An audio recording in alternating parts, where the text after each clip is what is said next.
The thing about being trans or queer, gay, part of the LGBTQ plus community is that there's always a moment, and I swear, if it's not coming yet, it's going to happen for you. There's always a moment where the risk becomes worth it. Like I suddenly have a inferno of bravery inside of me, and I just want everyone to see this, and if they don't like it, it's fine. And I swear, even if you live in small town America, even if you live in a place that isn't trans friendly, like there are people that want that for you, and there are people who are going to show up for you. Even if I don't personally know you, even if I haven't personally talked to you, I want you to know that I intuitively and very strongly am rooting for you. So if you need somebody to picture being proud of you, you can picture me.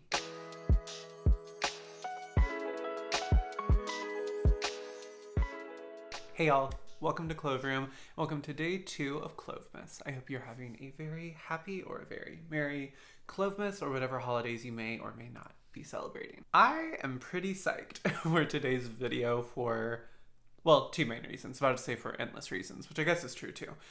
But I'm very excited for this video because it is in collaboration, partnership with one of my best beauty friends, one of just my good friends in general, because we're real life friends, which is cool, Colin of Queer Bones, and we have together created a beauty tag, which is so cool. I mean, you don't really need like accreditation to create a beauty tag, but it still feels monumental that we are creating this beauty tag together, especially because it is about a topic that is very near and dear to my heart, very near and dear to what my channel does. I know very near and dear to Colin, and that is gender euphoria. This, theys, boys, girls, everyone else, everyone outside of that, everyone who's all of that, is the gender euphoria beauty tag. There is a description written that I'm going to read, and then I'm going to talk about how much I love Colin, and then I'm going to actually do the tag. The gender euphoria beauty tag is a tag for trans, non-binary, and gender non-conforming creators to share thoughts on how makeup intersects with and informs their gender identities. I would love it if any and all of my trans and non-binary beauty creator friends, or even folks who maybe aren't creators right now, anyone is more than welcome to do. In fact, encouraged to do a YouTube video, an Instagram post. You can just write in your notes app and send it to me. Like, do whatever you want and however you want to share. And it's an honor, a privilege, a dream to collaborate with Colin on this, and to have my first channel collaboration be with Colin. I have watched Colin for almost as long as their channel has been around, I want to say. I watched them for a while before actually getting to know them personally.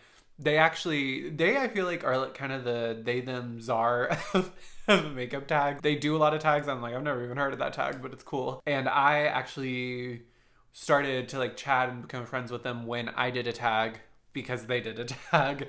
I think it was the makeup resolutions tag earlier this year, and we became buddies. We were able to meet when I visited Seattle recently. We hung out a couple of times, and it was super fun.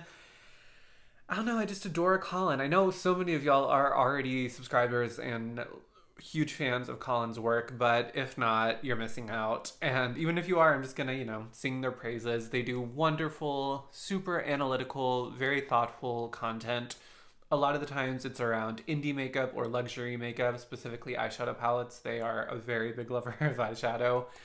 And I think there's a lot of things I think makes their channel special. One, I think they have an encyclopedic knowledge of a lot of brands out there that a lot of creators don't. They buy a lot from Trixie Cosmetics and Melt, and they buy a lot of the Pat McGrath releases. And I think where their content comes in and is valuable is that, I mean, this isn't the only way their content is valuable, but one of the main ways and the unique ways is that a lot of the things that they choose to review are things that sometimes I think the community writes off, including me, because, we can all be a little judgmental sometimes and be like, that's just a basic eyeshadow palette.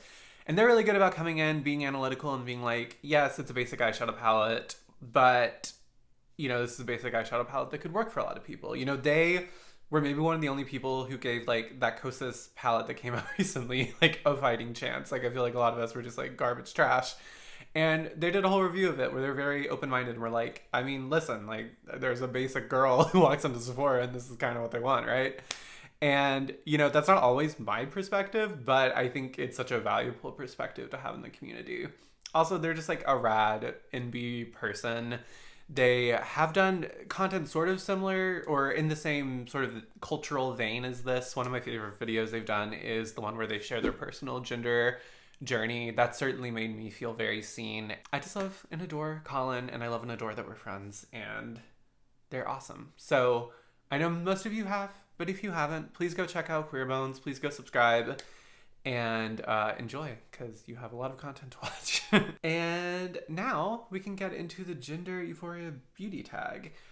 I was so excited to create this with Colin because I really enjoyed Danny's trans inclusivity tag that I did a few videos back. That one was a bit more focused on how the makeup industry interacts and treats and supports the trans and non-binary and gender non-conforming community. And we wanted this tag to have more of the perspective on how, maybe outside of like specific brands, but just how makeup and interacting with beauty informs gender euphoria.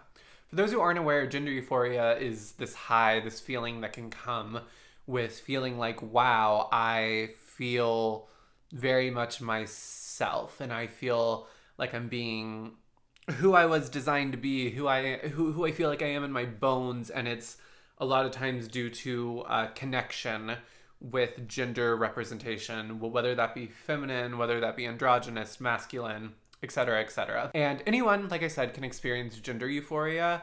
It's just always a joy when trans people do, because it is never not a fight.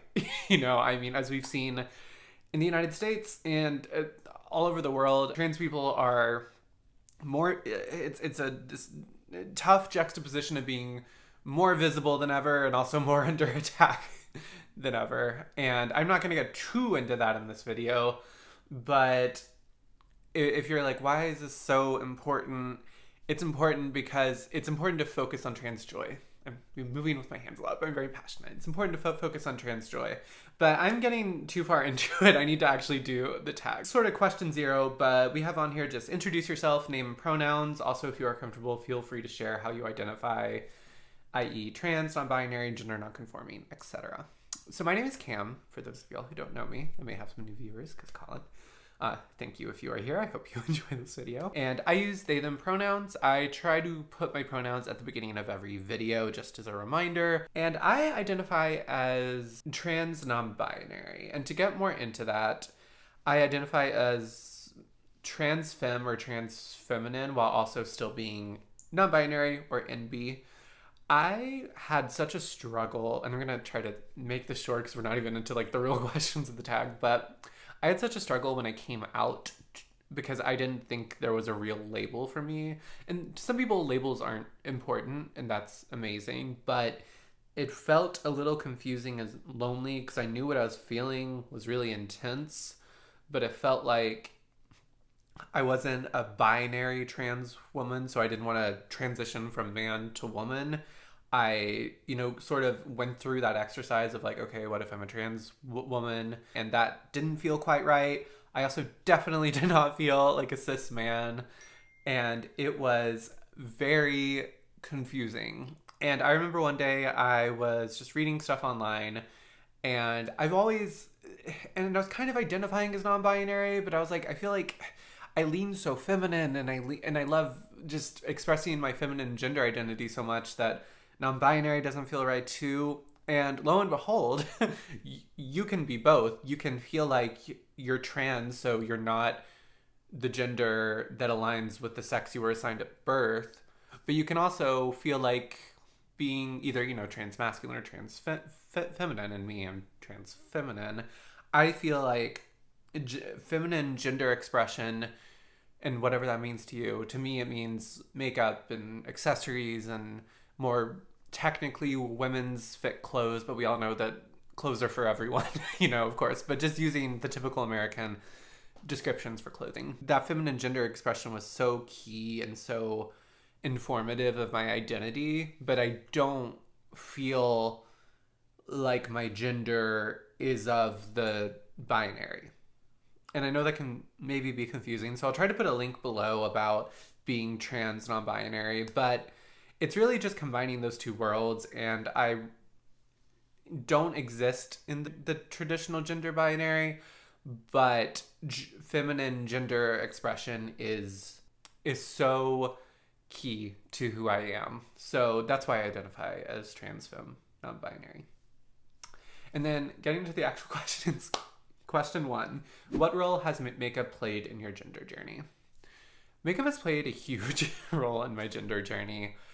I don't know if I'd be where I am now with being comfortable identifying as trans without beauty YouTube, to be frank. I don't want to say I was ever comfortable being a cis man, because I wasn't. But I just didn't know how to express that. And I've told, I have, I think, a video of me talking about my journey with beauty content and such. But when I started watching beauty content, I was never even thinking I would ever wear makeup. Couldn't. Like, how could I go outside and wear makeup? It was a bit of a different time. It was a few years ago, and so much has changed in a short period of time. And I was also scared. I was also really, really scared to, I was already a gay, at that point, identifying as a cis gay man in the South. White, albeit, but still not, I was living in South Carolina, which is not the most friendly state in the United States for that sort of thing. To add another layer or another wrinkle to that felt really daunting and nearly impossible. So when I started to watch beauty YouTube, it was just for comfort, it was just for background noise. And it wasn't until at least a year, if not 2 years in, I really started to try wearing makeup. But even then I was like, only to the gay bars. I'm not like actually wearing makeup every day. The more I wore makeup, the more I was like, oh, I not only just love this and I have fun with this, but this feels right. This feels like something I want to explore more than just makeup. And it took years to be brave enough to vocalize that. I mean, at least 5, I think, before I said to anyone, I think I may be trans, or I think I don't identify as a man. And I think makeup helped me be brave, because I was still wearing more traditional men's clothing for a lot of, like, while I was wearing like a full beat and stuff, which you can absolutely do and is absolutely gorgeous and a beautiful look. But it always felt like, I love my makeup, and everything else is a compromise. Like, my hair is a compromise, my clothing's a compromise, my shoes are a compromise, my socks are a compromise. Everything felt like a compromise except my makeup. And that kind of actually led to like a whole shopping addiction and a whole leaning too much on my makeup. And when I was really in the throes of gender dysphoria, makeup was the only thing that I enjoyed about my day. I hated going outside. I could barely interact with my partner, with my friends, but I would spend hours on my makeup every day. In those really dark, depressive, anxious, sad days, makeup was it. And makeup was kind of not only the first crack of light in realizing I'm trans, but also the light that became the sun in my journey of accepting who I am. And I don't think without watching beauty YouTube, without, going on this somewhat perilous relationship with makeup, and I'm still, working on that journey of how to love it, but not have it take the reins of my finances. But without it, I don't think I'd be as happy with who I am as I am now. So makeup was pretty essential in my gender journey. And that kind of just made me emotional, so we're going to move on. What was the first time you applied makeup and experienced gender euphoria? I'm trying to think. I remember the first time I used highlighter, and I was like, "Ooh, this feels good." And I remember a specific time, I think it was Charleston Pride one year when I was in South Carolina. And I wore like a really intense, like I barely wore any complexion product. I like maybe wore bronzer and like concealer. I hated blush back in the day. I've talked about this before, but blush I have only come to accept as something I really enjoy in myself. And I think because it was really accepting that I enjoyed the feminine side of me, and I was still doing like mask makeup, etc., etc. But I wore this really intense loose highlighter from ColourPop, and I barely blended it out. I wanted it to look like a metallic streak, and it did, and I loved it, and it looked gorgeous, no regrets. Still love a blinding highlighter. And this is just more of a funny memory, but I remember I was like just chilling in my friend's living room, and one of his like cishet male friends who is great. I love him. Very, like, not in a mean way, just like truly in the most curious, I just am so interested way, was like, Cam, like, what's that metallic stripe on your face? And I was like, oh, it's highlighter. He's like, what's it for? And I'm like, to be highlighter. And he's like, it looks nice. I'm like, thanks. And I don't know if that was exactly gender euphoria, but that was just a fun story. And, you know, I probably wouldn't wear that same makeup today, but I enjoyed that. And then there's a really hot picture of my friend and I that I'll try to find, where we were going out in Atlanta. And honestly, my foundation in this picture is like probably 2 shades too dark. It's like way too pink, like rosy toned. But I just remember looking so hot in that makeup. And at that moment in time, I was like, this makeup like really aligns with who I am. And in my early days of wearing makeup, I felt the most gender euphoria when I could. When I was going to a gay club, when I was going to somewhere where I felt I would be safe while I was wearing makeup, I really could just do exactly how much I wanted to and be really aggressive and not be sneaky about it. Be like, really, like, I'm wearing makeup. And a lot of times I was either in Charleston, where I was living at the time, or actually Atlanta, where I live now, and I was visiting my friend, and we would go out. And there's this like one picture where I don't know if I've ever felt, I mean, no, I've felt hot since then. I feel hot all the time, as you should too.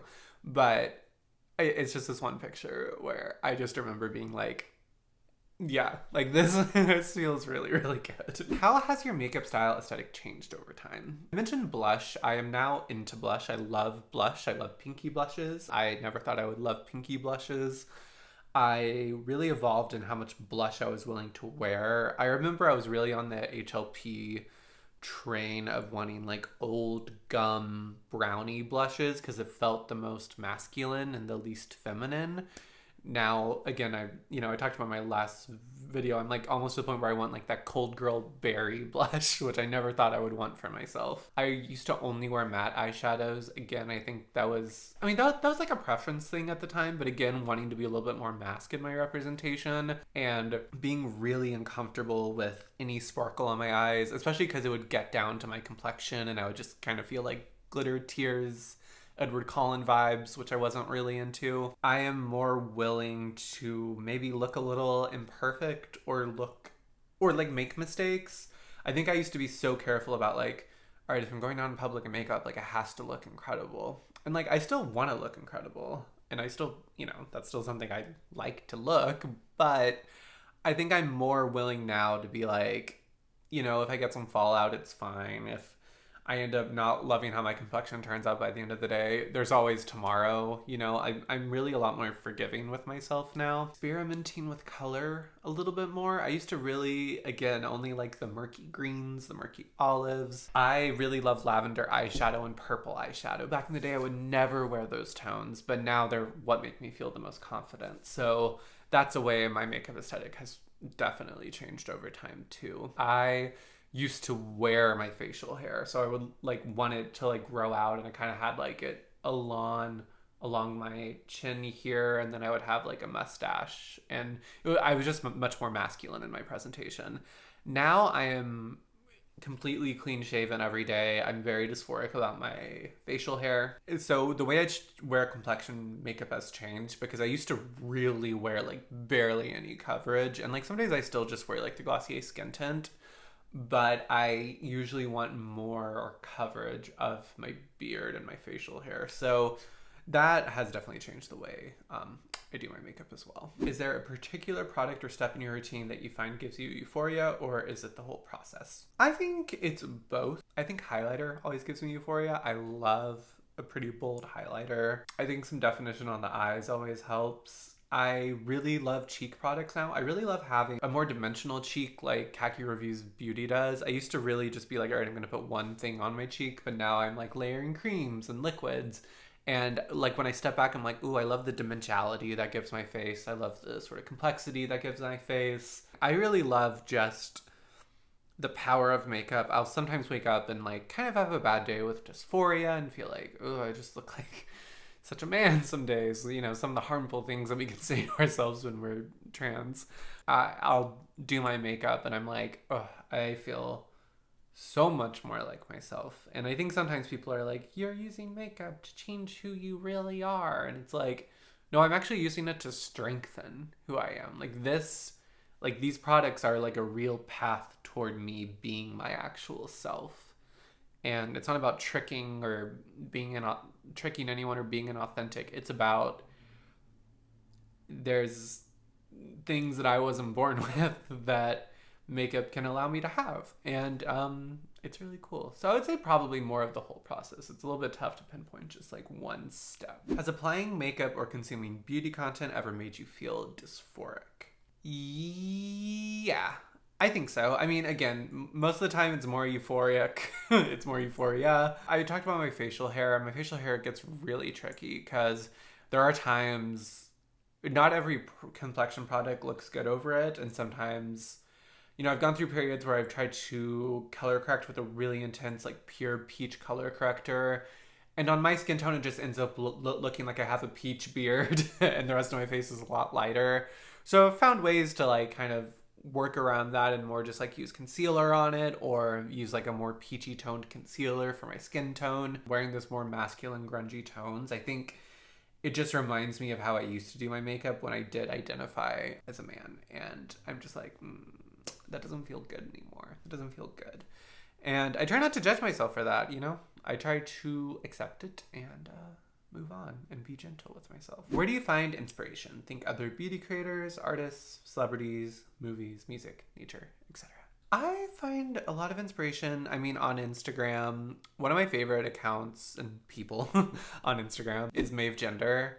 Maeve is just, her eyeshadow style is it's so daring yet refined. Like she really knows how to like push the right levers of color and application, but also pull back when necessary. Not that I don't love like a super loud look, but her eye looks are really, really creative and so inspirational to me. A lot of times I definitely, you know, save her looks. I think they're beautiful. I love Andromeda's looks.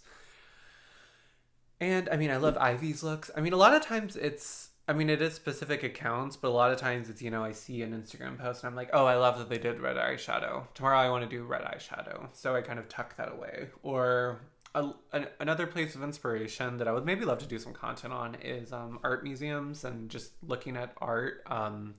I remember I took a bunch of pictures at the Chihuly Garden and Glass Museum when I was in Seattle. That'll be featured in my vlog, which will probably be up more at the end of the month. I was so inspired by all the colors that he used and his team used in his art. And that's something I really want to like go back to in my pictures and recreate. Last time I was at the High in Atlanta, actually, they had a couple of exhibits that were really inspiring. Like there was one on turn of the century Paris that just the art and the photos and the pieces they had from that time period, the kind of muted feminine colors really inspired me. I think I did some looks that were kind of picking up the vibe of that after. That was a few months ago when I went, but I still have those on my phone. I mean, I love Tom's makeup, of course. They do some beautiful makeup, but I want Tom's wardrobe. Like, they just were in Vegas and all the pictures they were posting, they looked so good. And I love their sense of style and I love seeing what they wear and being like, oh my God, I could wear that. Like, I could wear a silhouette like that. And I think also some of it is just, you know, looking at other trans people. I'm lucky enough to work at a coffee shop and we have a lot of trans non-binary customers and they wear some cool clothes and sometimes I take notes or, you know, I see other people's makeup. So I think a lot of it is also just like people and things I see in real life. Do you have any goals or plans outside of makeup to help you find or feel gender euphoria? This is not going to be a shocker, but I really want laser hair removal sooner rather than later because most everything else I really love about myself, that's like the one glaring thing. And I'm sure once that's done and settled, there will be other things that come up. But the laser hair removal on my face and neck is really going to be key to my euphoria. And I am really hoping I can have enough funds to start that process soon, because I have very thick hair. I know it's going to be a long process. I'm hoping I won't have to do electrolysis down the road, because I know that's a lot more painful. It can also be more permanent. So I'm going to start with laser, hope for the best, and I hope to start next year. I'm on HRT currently. I started in March, I think. Actually started like the day before I saw Taylor Swift in concert, which is kind of cool. That's been great. I've loved the results I've seen. That was definitely an emotional and physical process to get adjusted, but that has really helped, I think. I've seen the results. I think others have seen the results too, but there's also a lot of results that I know only I see, but it's all for me. So it makes me really happy that I'm starting to see changes. Final question, what's a tip for trans and bi folks just getting into makeup? I probably will have a lot for this one. I think the biggest tip I have is give yourself an abundance of grace, because it's like, if you've never gotten into makeup before, it is a journey to figure it out. And I think that's for a multitude of reasons. One, I think especially if you're a trans woman or a non-binary person, a lot of times we weren't taught by our moms how to do makeup. You know, my mom taught my sister how to do her makeup and took her to the Bare Mineral store, because that's where she shopped, and took her to Ulta, and took her to Sephora, and took her to Walmart, and guided her along that process. And I was never guided along that process, because I was not deemed as somebody who would be interested in that. You know, a lot of times creators talk about, like, I wore this mascara in high school, and I did, you know, I have all these products from way back in college, and you don't have that baseline. So everything's really, really new, and maybe not necessarily new. I know, like, trans youth and queer youth are getting a lot more into makeup at a younger age, which is awesome, and I wish everyone had that opportunity, but I know a lot of us didn't or don't. And since you don't have that baseline, you don't even have a reference of what mascara your mom shoved on you in high school and what gift with purchases she threw your way. It's you're starting from blank, which can be exciting, but it can also be really challenging to figure out what to buy. It can be challenging to afford it, because makeup is more expensive than ever. Even drugstore makeup is super expensive. So I just think giving yourself a lot of grace, and this is my tip for doing anything new. If you want to be great at something, you have to be willing to be really shitty at it. If you want to be okay at something, you can probably get away with just being okay with it and not messing up in public and not taking big swings that miss. But if you really want to be good at makeup, if you really want to be great, you are going to have some days where your makeup looks bad, where your foundation match maybe isn't great, or maybe used way too much contour or bronzer, and that blush color did nothing for your undertones, and et cetera, et cetera. And figuring those things out, figuring out what doesn't work, is almost more valuable than figuring out things that do end up working. That's valuable information to gather. A lot of people say, and I agree with this, you know, explore the drugstore, explore lower cost brands before investing in staples like at Sephora or with higher end brands, which I think I agree with. If you do have the money, a lot of people will disagree with this, but I think spending a little bit more can get you a little bit more in quality. I would maybe look at, starting with sort of in between brands like a Glossier. I think Glossier, it's going to be more expensive than what you find at the drugstore, but it's among the cheaper brands at Sephora, like a Tower 28, LYS. I think the quality of those brands is usually much higher than typical drugstore makeup, and the prices are going to be higher, but they're also going to be lower than a lot of other prestige brands. So I would maybe recommend starting there if you do have a little bit more money to spend. Find influencers, find creators you really like, but ask your friends. A lot of times your friends will be like, oh, you know what? I actually have this blush that I think would look great on you, but it doesn't work for me, and I've been trying to figure out what to do with it. So have this blush, and maybe you'll come over one day and I can sort of tell you what I do, and tell you I like elf, or I don't like this, blah blah blah. If you have people you feel safe with about your gender identity in your life, just ask around. The worst that can happen is that they're like, I don't know. But a lot of times talking about it with an in real life person can be even more valuable than just consuming beauty content. One of the things that I had to get used to was really learning my face. And what I mean by this is, before I started to wear makeup, I didn't look at my face that much in a day. I wasn't studying it to make sure everything looked okay. I was just, maybe putting on a moisturizer, maybe, and going about my day. But when I started to wear makeup, I realized I didn't actually know my face. I didn't know what shape I had, or I didn't know under eyes looked more tired at a certain time of the day, just stuff like that. So when you're getting into makeup, like this sounds weird, but start checking in on your face when you wear makeup. Look at it an hour after you wear makeup, 2 hours. Check constantly and be like, oh wow, this is like my oils are really breaking through, or wow, everything looks really dry on my skin. Just starting to learn all about your face and what looks good on it is important. And it's not, you've probably never done a task that really prioritizes learning things about your face and your skin, but that certainly helps. I'll also say, if your makeup isn't looking good and you're like, gosh, I invested all this in this makeup, and even if it was drugstore, it was a lot of money for me and it's just not doing it.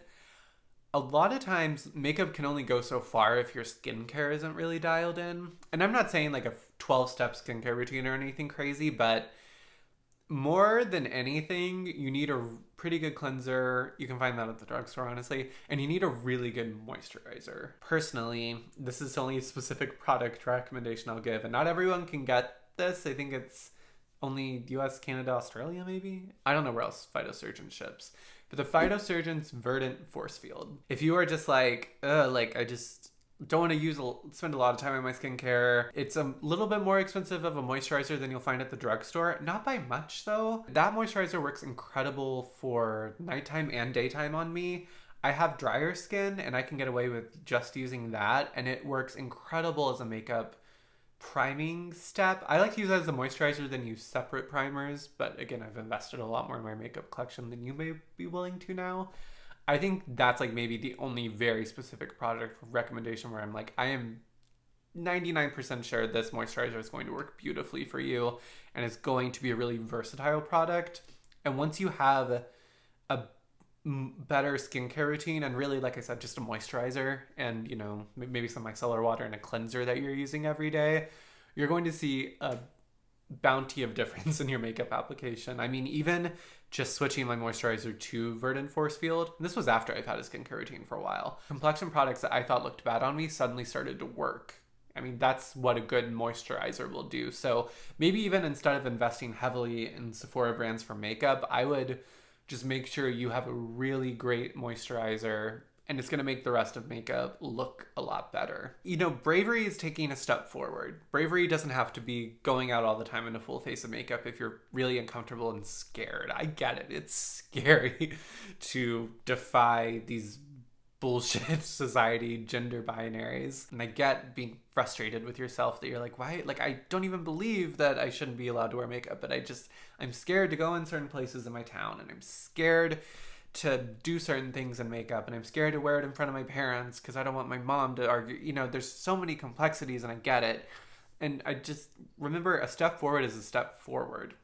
And being brave doesn't have to look like a big fundamental act, but it's certainly, the small things can be big fundamental acts. So if you're like, gosh, I want to start wearing makeup, but I'm so scared of what the reaction's going to be, of what people are going to think of me. What's the smallest thing that you can do that's a step forward? Maybe it's just going online and buying one lipstick. Like, maybe you're like, I've always wanted to wear red lipstick. I'm not even going to worry. I don't have that much money right now. I'm going to buy a $10 or less drugstore red lipstick, have it shipped to my house so I don't have to go out and stand in the makeup aisle, because that can be really uncomfortable.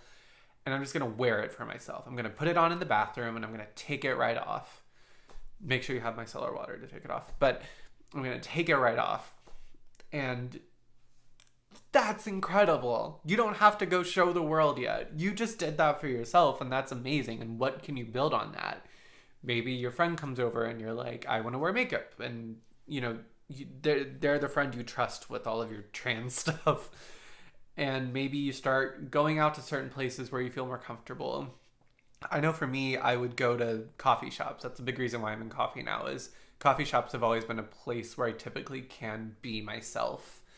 And a lot of times when I was getting scared or fearful of wearing my makeup in public, I'm like, I can probably just go to the, progressive granola coffee shop and they'll compliment my makeup.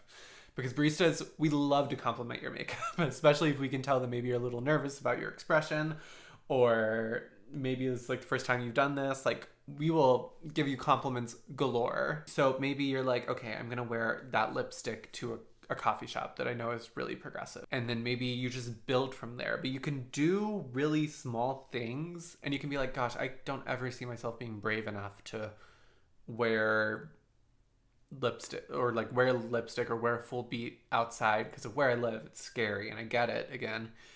But if you build up to it, pretty soon, the thing about being trans or queer, gay, part of the LGBTQ plus community, is that there's always a moment.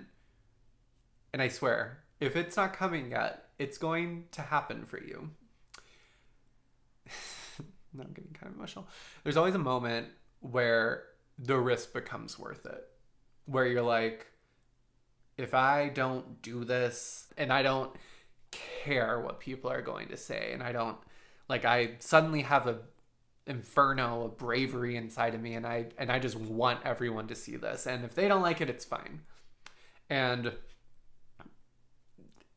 it's just a moment where the risk becomes worth it, because the reward is finding and being yourself. And the people, and I swear, even if you live in small town America, even if you live in a place that isn't trans friendly, like, there are people that want that for you, and there are people who are going to show up for you, and you are, I want you to know there are people who love you and that want you to do this and want you to wear makeup and want you to be happy. And even if you think there's not a soul in this world that does, even if you're like, no, I live in bumfuck Kentucky, I happen to be from Kentucky, I guarantee you that if you are super brave, and again, that can mean a plethora of small things. One, you're going to inspire other people to be super brave, because there's trans people everywhere, but there's also going to be people cheering for you. And even if I don't personally know you, even if I haven't personally talked to you this first time watching my channel, I want you to know that I intuitively and very strongly am rooting for you. So if you need somebody to picture being proud of you, you can picture me. Because even if all you do is buy a red lipstick online and put it on in your mirror and wipe it off, if that's the only thing you do, I am so proud of you. Because that is so hard to do. And I love you. And I love you for who you are. And I want you to be that person. And it's going to be worth it. And it's going to happen one day where you're going to get to be that person. And that was a bit of a rant. I don't know. I just want everyone to be able to be who they are. There's so much complexity around it, unfortunately. But at the end of the day, I think I have to believe that the majority of the world wants everyone else to be happy. And I think that's what supporting trans people ultimately is. It's respecting people's humanity and honoring it and allowing it to blossom. Okay, so that was the Gender Euphoria Beauty Tag.